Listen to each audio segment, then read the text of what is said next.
For as long as the NBA's existed, tens of thousands of different basketball sneakers have graced the court. And for us fans, we all have our favorites. Jordans, Kobe's, LeBron's, Shaq's, Iverson's, Harden's, the list goes on and on. Now some sneakers, well, they have mass appeal, they're iconic.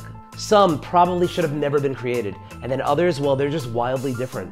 So with that being said, here are my top 5 most obscure kicks worn by NBA players. Play clock is 5. Score 4 goals. 3. A 2 home run and 1.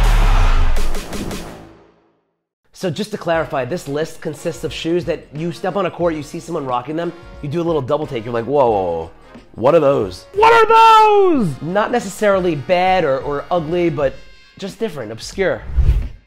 At number 5, I'm rolling with Rasheed Wallace's Air Force Ones. So Air Force Ones, they're not obscure, but hear me out for a second. So obviously, the iconic Air Force One was introduced to the world in 1982, and a handful of players actually signed a deal and was rocking them on the court.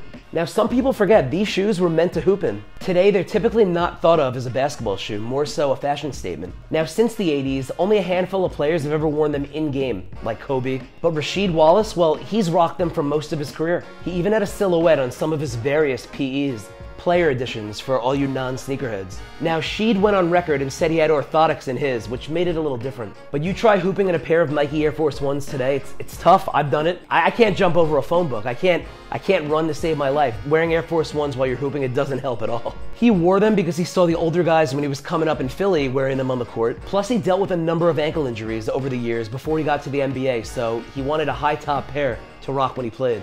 But yeah, it's obscure because it's not something we typically see in today's NBA game. No one's rocking Air Force Ones. Maybe off the court or to the game. So what? I keep my stomping in my Air Force Ones, big boy.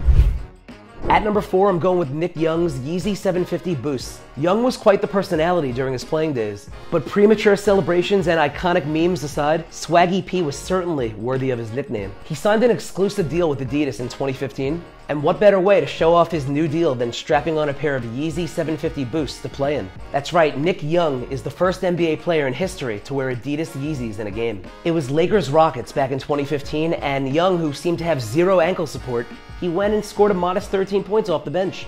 Dude literally looked like he was playing in leather bags with a rope tied around them. And there were plenty of more games to come where Young rocked Yeezys. But yeah, he certainly brought the streetwear to the court in true Swaggy P style.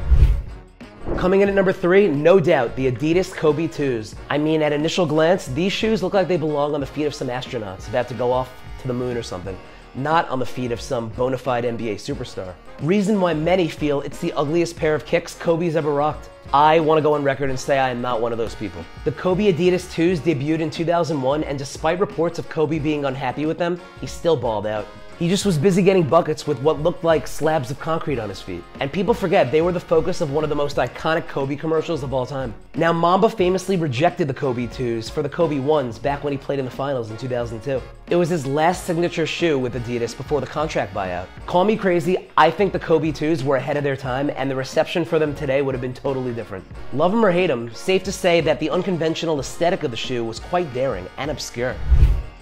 My number 2 pick is in, and it's none other than Gilbert Arenas' Dolce & Gabbana Velcro high tops. We all know Agent Zero had a roller coaster type career. The highest of highs, the lowest of lows, but one thing was for sure, the dude was a dominant scorer. And clearly it didn't even matter what was on his feet. That was never more evident than what happened on a night in 2010. So Arenas' best days were behind him, and he took the court with a young John Wall. Nick Young was actually on that team, and they were playing the Lakers and playing against Kobe. And Gilbert was wearing these shoes that no one's ever seen before. They were D&G, and they matched the Wizards uniform, go figure. I mean, those are the types of shoes you roll up to the arena in, and then you take them off in the locker room, and then you put them in the locker room, and you slap on your new pair of kicks, and you go out there, ball out, come back, and then leave in the arena in the shoes that you came in with. You don't play in those. These, however, were the Dolce & Gabbana Velcro strap patent high tops. No laces on these bad boys. Not for nothing, he dropped 23 points on 47% shooting that night. So don't tell me it has anything to do with the kicks. It has nothing to do with the kicks. Gilbert Arenas is that type of dude. He'll give you 20 plus barefoot. Now, according to Arenas, he didn't have a sponsor at the time, so he was testing out different shoes. Whoa, hold up. He did, however, have 7 turnovers that game, so maybe he shouldn't have wore them. Regardless, he never wore the D&G shoes again, but we will never forget.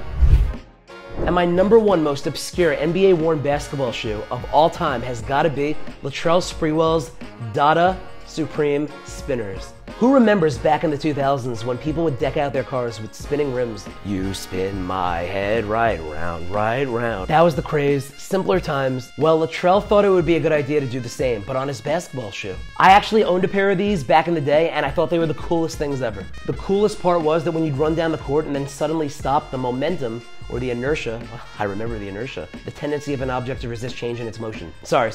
When you stopped running, the wheels would still turn, and it was the coolest thing ever. Now, Spree debuted those shoes in his later years when he was a member of the T-Wolves, but they never really caught on. But I'm sure there are some sneakerheads out there that are obsessed with them. My honorable mention has gotta be Thabo Sefolosha, who rocked Nike Air Max running shoes during his career.